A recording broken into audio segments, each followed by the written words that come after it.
It's a bond that should be unbreakable, the relationship between a parent and a child. Built on love, care, and protection, it is the foundation of what many believe to be the core of family life. But what happens when that bond is shattered? When the hands meant to cradle and nurture become the instruments of destruction? In today's documentary, we'll take you through some of the most shocking and heartbreaking cases in which parents, through negligence, abuse, or deliberate violence, were responsible for their children's deaths. These stories are not just tragic, they are reminders of how quickly love can turn into pain and how devastating the consequences of poor decisions can be. Brace yourself, because the stories you are about to hear will be difficult, but they must be told. Our first story takes us to October 16, 2023, when a tragic accident in a small town forever altered the lives of one mother and her family. On this day, Chassidy Bliss, a 43-year-old woman, was driving down a quiet road with her two daughters in the back seat. What should have been an ordinary day turned into an unimaginable nightmare. Chassidy was disoriented when the officer arrived at the scene. The car had veered off the road and crashed, with her two daughters left motionless in the back seat. The officer described her as being in a state of shock. "She's out of it. She doesn't even know if she's in this world or not," he said. But as paramedics rushed to try and save the girls, the truth slowly started to emerge. Neither of her daughters was breathing. Both were rushed to the hospital, but neither survived. The wreckage of the car and the lifeless bodies of her children were a devastating scene. The officer knew something was terribly wrong. It wasn't long before the police began to suspect that Chassidy was intoxicated. Under further investigation, they found out that she had used meth the night before the accident. Chassidy admitted to turning her head to talk to her daughters moments before losing control of the vehicle. But by then, the damage was done, and it was irreversible. Her daughters, innocent and full of life, were gone. Chassidy, who had once been their protector, was now the reason they were no longer breathing. Charged with vehicular manslaughter, Chassidy could face over 10 years in prison. But what's 10 years compared to a lifetime of grief? The real punishment for Chassidy is the loss of her daughters, 2 lives that ended because of a decision she made.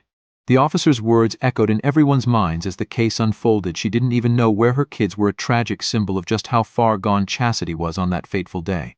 Our next story is one of neglect that spiraled into horror. On March 29, 2022, in Illinois, Stephanie Jones called 911 in a panic, reporting that her 8-year-old son Mavin was unresponsive and barely breathing. When the emergency operator asked what had happened, Stephanie's response was far from typical. Rather than explaining what had happened to her son, she launched into a bizarre tirade about how Mavin had been acting strange ever since returning from his grandmother's house. "He's been doing weird things," she said, "like drinking his own urine." It was an odd and inappropriate way to react to her son lying lifeless on the floor. But this was only the beginning of the horrifying revelations that would soon follow. When the police arrived at Stephanie's home, they discovered Mavin's malnourished body. He weighed just 30 pounds, far below the healthy weight for a child his age. His small frame was frail, and his skin was cold to the touch. Despite the emergency response team's efforts, Mavin was too weak to survive. His body had been starved beyond the point of recovery. The police quickly discovered that Mavin's condition wasn't the result of sudden illness or an isolated incident.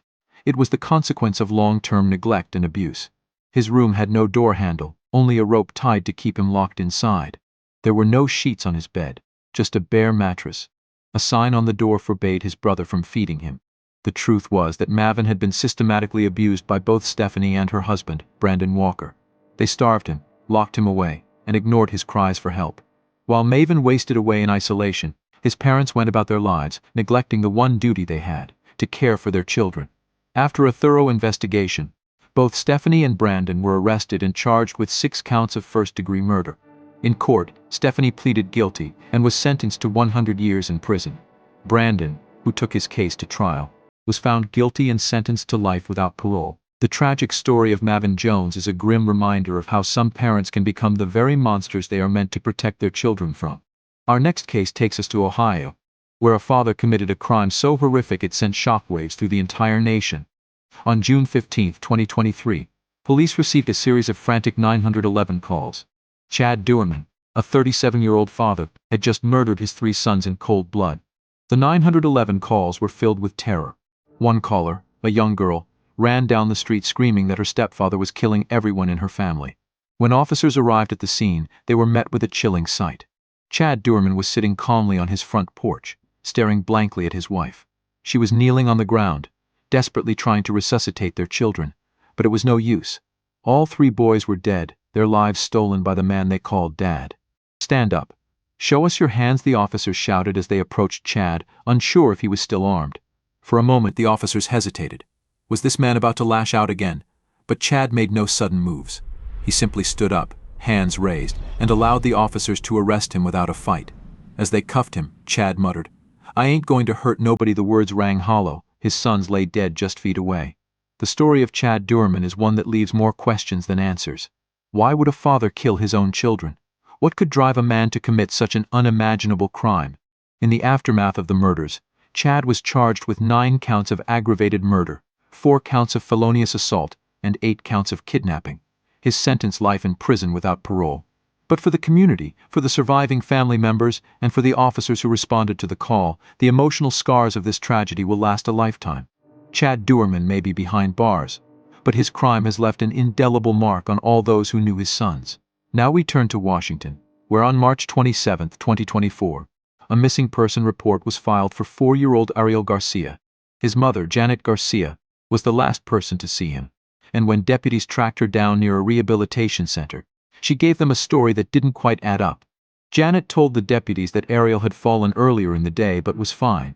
She claimed that she had left him with a friend so she could take care of personal matters. But as the deputies questioned her, her story became increasingly vague and suspicious. "I left him with a friend. I don't have her number, but I know her name is Alika." Janet stammered when asked to provide details. The deputies pressed her for more information. "Where was the friend? What hospital did you take Ariel to?" Janet's answers were inconsistent. She mentioned different hospitals, different routes, and couldn't recall the exact address of her supposed friend. It became clear that Janet was either hiding something or deeply confused. As investigators continued to question Janet, the situation grew more dire.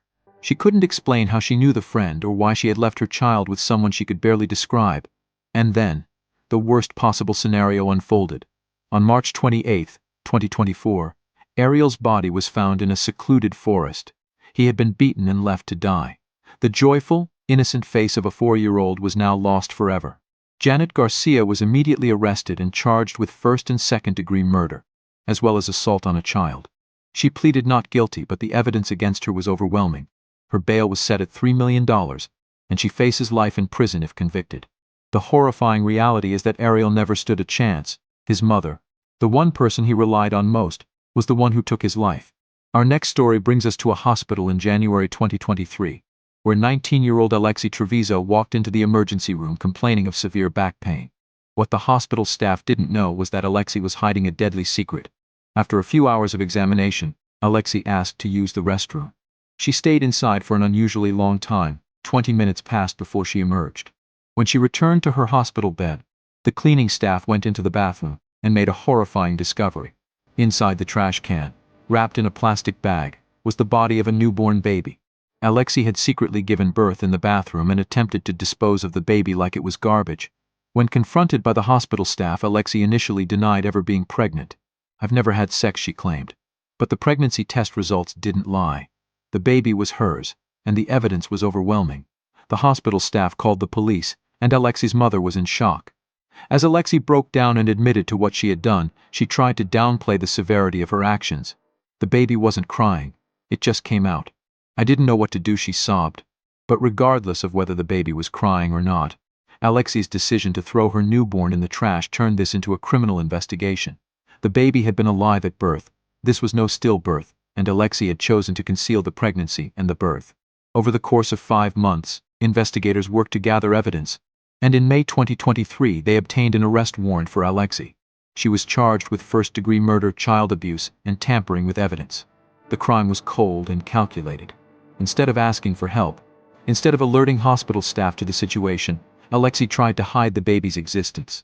She was eventually arrested at her home, and while she has pleaded not guilty, her future now lies in the hands of the legal system. Our final story brings us to January 2024 in Chim County, where a man's ordinary night at home turned into a violent struggle for his life.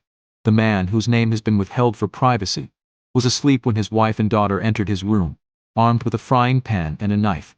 What followed was a chilling attempt on his life. His wife Pam Davis and his daughter Kelly Davis tried to strangle him with a belt while beating him with the frying pan.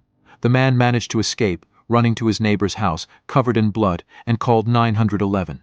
When deputies arrived, they found him shaking and bleeding on his neighbor's porch. "My wife and daughter tried to kill me," he said. As deputies entered the home, they found Pam and Kelly in a disturbing state. Both were covered in blood and sobbing on the floor. They claimed that they had been attacked, but the evidence told a different story. Their injuries were self-inflicted, part of an elaborate plan to make it look like they had been defending themselves. The deputies quickly realized that the wounds on Pam and Kelly were superficial, meant to create a false narrative. The mother-daughter duo had plotted to kill the man. But when their plan failed, they turned to deception. Both women were arrested and charged with attempted murder. Each of these stories shares a common theme: parents, the very people meant to protect and nurture their children, became their worst enemies. Whether through negligence, abuse, or deliberate violence, the consequences were devastating. These tragic tales are reminders that not every family is a sanctuary, and not every parent fulfills their most basic duty to love and protect their children. As you reflect on these stories, consider the many innocent lives lost due to poor decisions, neglect, and cruelty. These cases are a painful reminder that evil can hide in the most unexpected places, and sometimes, those closest to us are the ones we should fear most. Stay with us as we continue to tell these stories, not because they're easy to hear, but because they're essential to understand. Only through awareness can we hope to prevent such tragedies from happening again. But for now, if you found this video informative, don't forget to like, subscribe, and share this video with your friends and relatives. And what is your opinion about this video? Comment below. Thanks for watching.